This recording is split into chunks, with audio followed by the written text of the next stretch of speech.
A recent pre-med forum thread had people with 515 plus MCATs and 3.7 plus GPAs, sometimes higher, discussing why they were rejected this cycle and what they were going to do differently when they reapply. We're going to discuss with today's guest, who has years of experience advising high achievers, how high-set applicants can avoid the mistakes that tripped up the applicants on the forum. Welcome to Admission Straight Talk, the podcast dedicated to graduate admissions and helping you approach the application process thoughtfully and successfully. Your host is Accepted's founder and world-renowned admissions guru, Linda Abraham.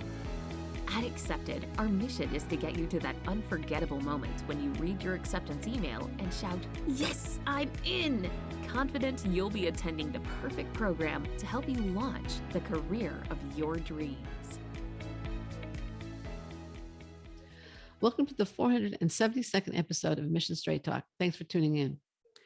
Are you ready to apply to your dream medical schools? Are you competitive at your target programs? Accepted's Med School Admissions Quiz can give you a quick reality check. Just go to accepted.com/medquiz, complete the quiz, and you not only get an assessment, but tips on how to improve your chances of acceptance. Plus, it's all free. Again, use the calculator at accepted.com/medquiz to obtain your free assessment. Our guest today, Madison Searle, is a published writer, graduate application advisor, and former director of an undergraduate honors center at a leading public Ivy. He earned his master's in English Lit from UVA and taught writing seminars for students in 2 honors programs at the College of Natural Sciences at UT Austin, in addition to being the director of those programs. Almost all of the students in his seminars were applying to medical school or other healthcare professions. UT conservatively estimated acceptance rates for those programs at around 95%. Today, Madison is an accepted consultant working with med school and healthcare applicants. Madison, welcome to Admission Straight Talk. Thank you, Linda. Okay, just to start off with, you were an English major, you got your master's in literature. How did you get involved in med school and science admissions? Good question. For the past decade, I've taught 2 writing seminars to 2 honors programs that included about 80% pre-med students. Oh, wow. Yeah, so one of the first things I did in that first semester a decade ago was to begin teaching autobiographical writing, because I knew that they were going to be doing that for the medical school applications. And I continued doing that through January of this year. And I also worked with, I don't know how many of those students on their own medical school applications later. So you worked individually with them through the program as well as providing the seminar, right? Correct, yes. Okay, great. How do you suggest applicants approach the writing portion of the primary application? Should they dive right into the personal statement, or should they take a step back and strategically think about which experiences go into which parts of the primary application to maximize the impact of the application as a whole? Yeah, my first bit of advice to any pre-med student, and I got them early enough in their trajectory that I could give this advice to them, was to keep a journal, a daily journal about their pre-med journey. And it would be useful to them in 3 ways. First, it would help them to remember simply the experiences and thoughts they could draw on for their medical school applications. It would give them practice at writing about their own thoughts and experiences. And it would also help them gain clarity in figuring out and really being able to articulate their motivation for going to medical school. But as far as the personal statement itself goes, there are few absolutes in writing and in teaching students how to prepare for an essay, but I think that's one of them. You should not just dive into the personal statement. I was working with someone last week who was frustrated with herself because her draft was not to her satisfaction. And she said, "It's such a simple question. This ought to be easy." And of course, it's not a simple question. It's a very complex question. But I think a lot of students have the idea that, well, why do you want to go to medical school? That's obvious. It shouldn't be obvious. And it takes most students a good bit of time to sort of get the reasons and the complex reasons down on the screen or up on the screen in a way that feels authentic and does honor to the significance of that decision they've made to apply to medical school. How many times did you have a student say to you, "I want to help people"? Yeah. Well, that's the number one thing not to say, I suppose, because everybody else says it. It's necessary, but insufficient. Yeah, exactly. Yeah, one of my rules, and we'll talk about this later maybe, is don't say anything that you don't need to say. You know, respect the reader's intelligence. And if you're applying to medical school, everybody assumes that you want to help people, and they do. What I sometimes say when applicants say this to me is I say, when my sink is stopped up and I need a plumber and I call my plumber, he's also helping me. That's right. Why do you want to help in this particular way? Yeah. Any suggestions for determining which experiences belong in the personal statement and which belong in the most meaningful experiences? I mean, if the most meaningful experiences, are they almost always secondary to the personal statement? I mean, how do you divide that up? Right. Good question. My rule of thumb is that everything that belongs in the personal statement should be to support and expand on that central answer to the question. Why are you going to medical school? So anything extraneous to that or anything that's not crucial to that decision and that answer does not belong in the personal statement. So there's one exception to making this distinction. It's a good idea to come back to an experience that's already in the personal statement in the meaningful experience section, if you can say something else beyond what you already said in the personal statement. And very often you can, because you don't have a lot of space. You don't have any time to meander in the personal statement. You've got to be really ruthlessly efficient. So it's also a good strategy because it allows the readers to know that you can draw on nuance and less obvious conclusions from an experience that you talked about in the personal statement. But to answer your question, only the most meaningful experience, if there are more than one, belong in the personal statement. The most influential in terms of your decision to go into medicine. Yes. And then there can be other influential experiences or other angles on those experiences discussed elsewhere. That's okay. Right. That's a very useful guideline. In your experience, and you've obviously had enormous experience, what do applicants frequently just not understand about writing the medical school personal statement that they should really grasp before they try and do anything? Sure. That the readers are human beings. Okay. And how should that influence their writing? They're not writing for robots. Okay, good. Yeah, I've said this many times, but I'll say it again. My favorite bit of writing advice for applicants is Kurt Vonnegut's, which is pity the reader.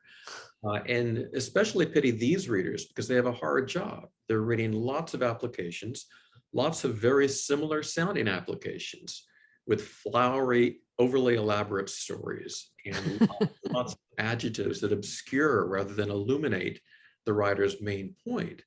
So yeah, if I could I do tell students that I work with, first of all, think of the reader, pity the reader, and make this as easy on him or her as you possibly can.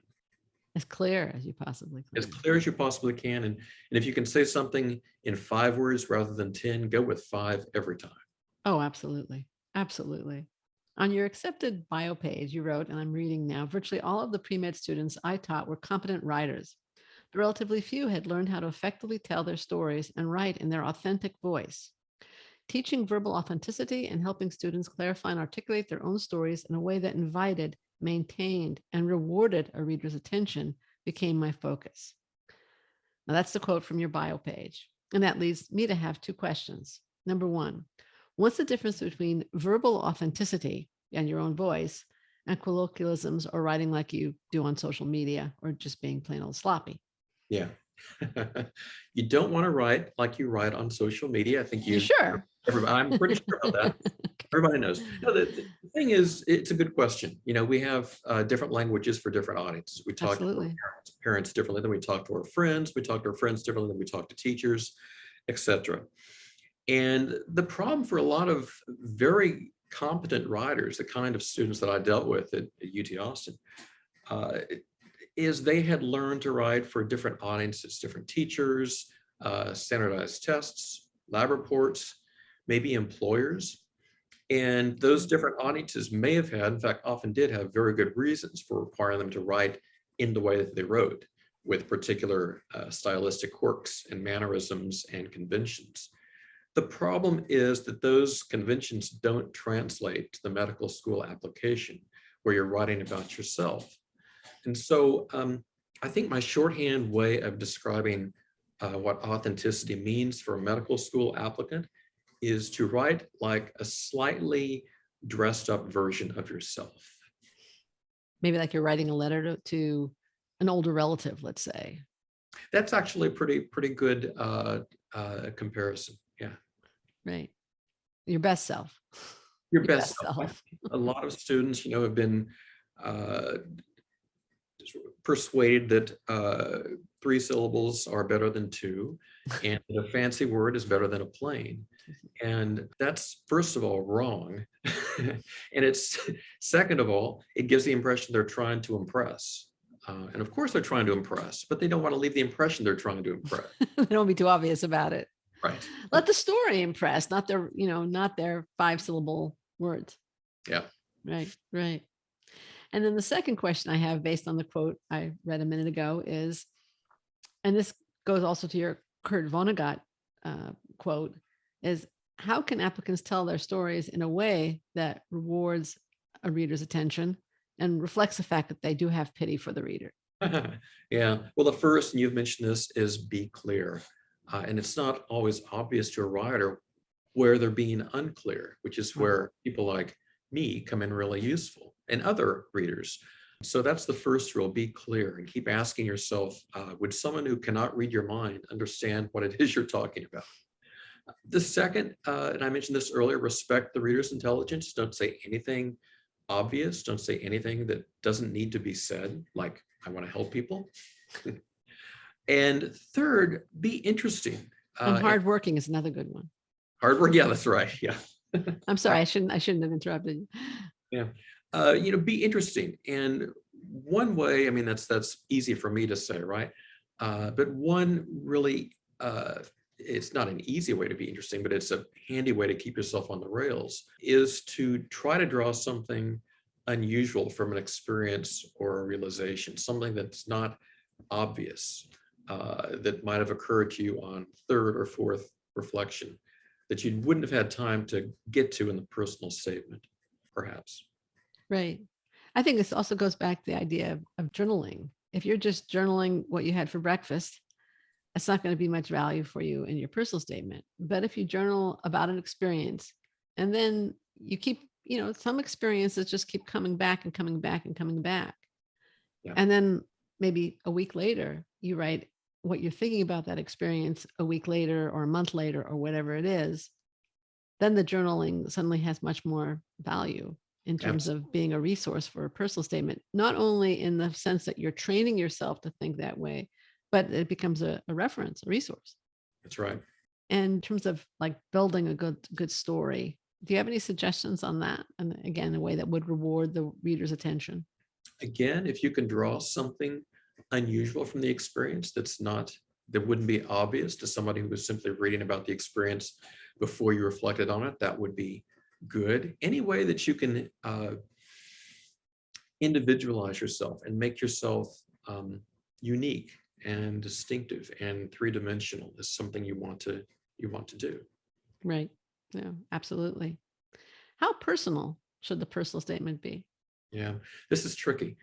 To start with the obvious, don't say anything you don't want to share. That's not on you. And of course, don't offend. But I think nowadays students are overcorrecting. They're sort of leaning too much in the opposite direction.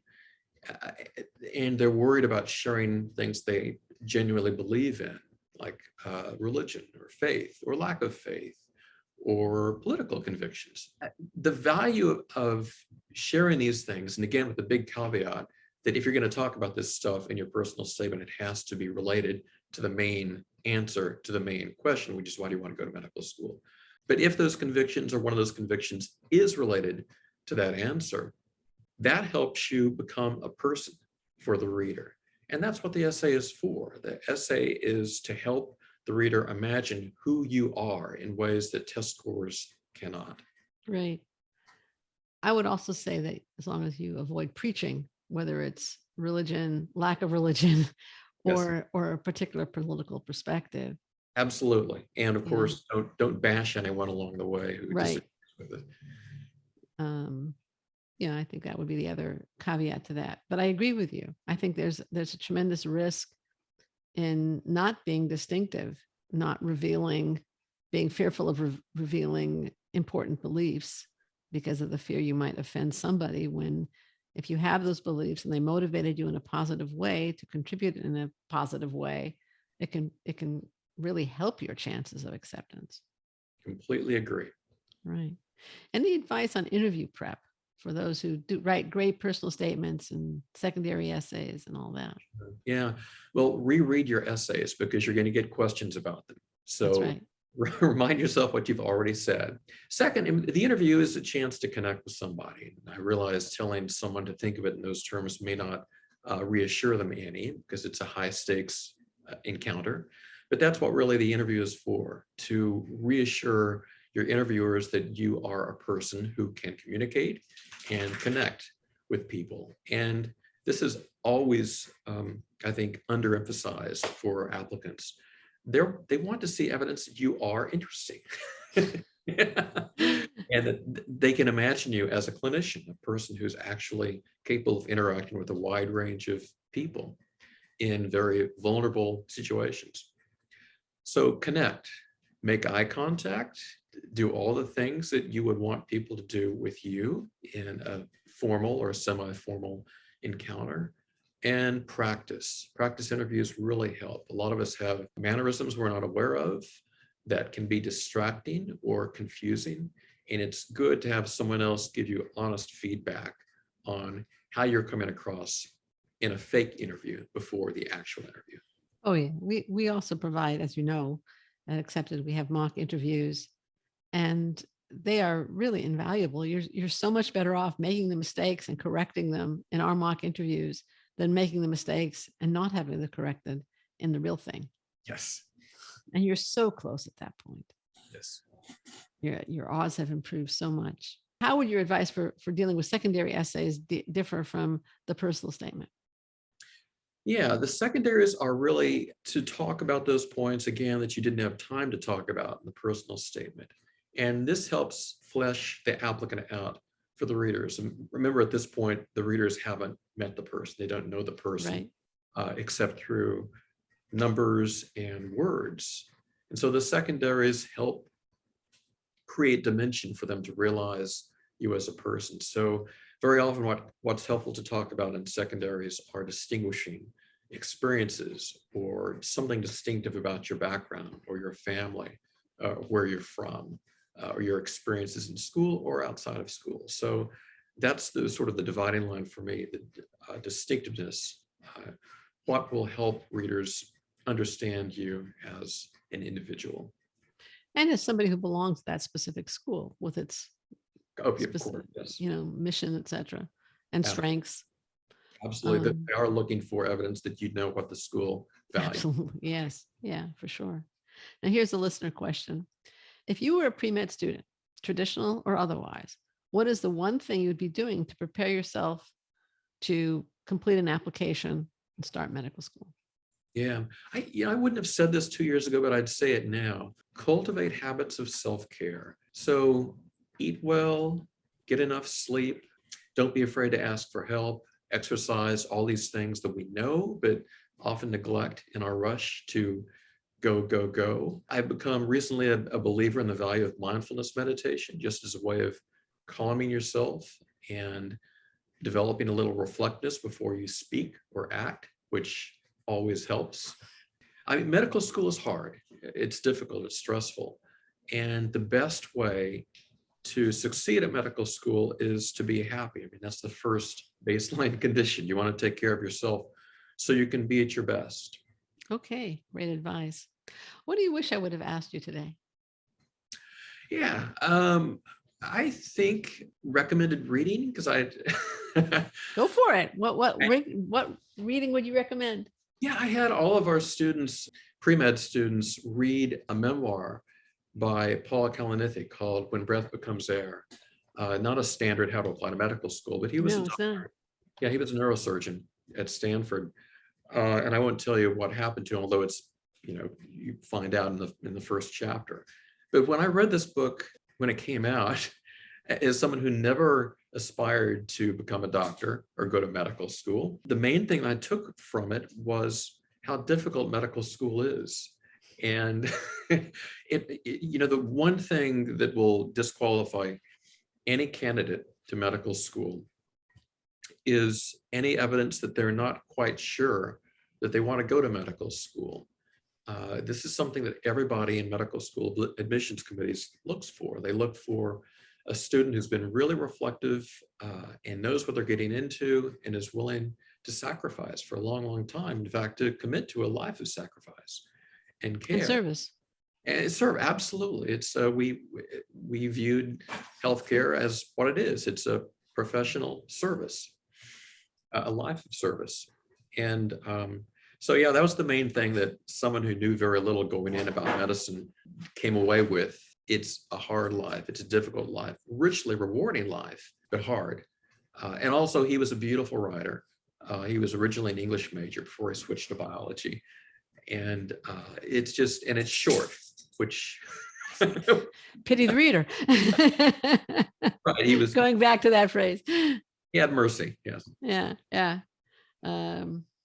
What was the name of the book again? Just When Breath Becomes Air. When Breath Becomes Air. Yeah, I got it down. Okay. All right. Well, that sounds, it's mostly a book about the practice of medicine, what being a doctor means, right? It was about how he came to the practice of medicine and his residency and his time in medical school, and a little bit about his wife and his family. Sounds like a good book. All right. Right. Thank you for that. Madison, I want to thank you very much for joining us today. Listener, if you'd like to learn more about Madison Searle or take advantage of his expertise in medical school and healthcare program admissions, not to mention his writing and editing, we're going to include links to his bio and contact me page in the show notes at exhibit.com/472. Listener, I want to thank you also for joining Madison and me for our 472nd episode. If you find the show worthwhile, I have a suggestion for you. Subscribe. That way you won't miss any of our future shows, be they with admissions directors, outstanding admissions consultants, writing experts, test prep pros, or alumni doing great things. You can find subscribe links in the show notes at, you guessed it, exhibit.com/472. Last reminder, don't miss the med school admissions quiz. Find out if you are really ready to apply and competitive at your target schools. Take the quiz at exhibit.com/medquiz, MEDQUIZ, no spaces, dots, or anything like that. Thanks again for coming. This is Admission Straight Talk produced by Accepted, and I am your host, Linda Abraham. I'll talk to you again next week.